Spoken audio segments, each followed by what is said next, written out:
Alam mo kung paano magiging masaya ang paglalakbay mo.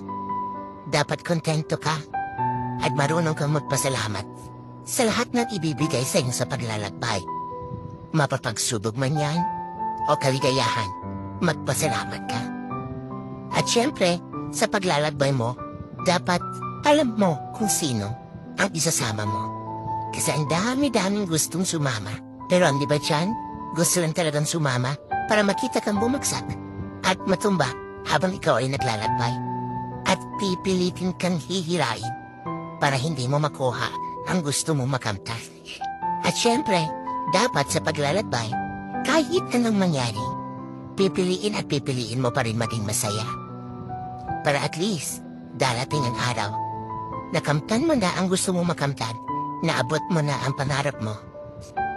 Masaya ka at hindi ka magsisisi. Dahil sa proseso pala ng paglalakbay, pinili mo lang na maging masaya.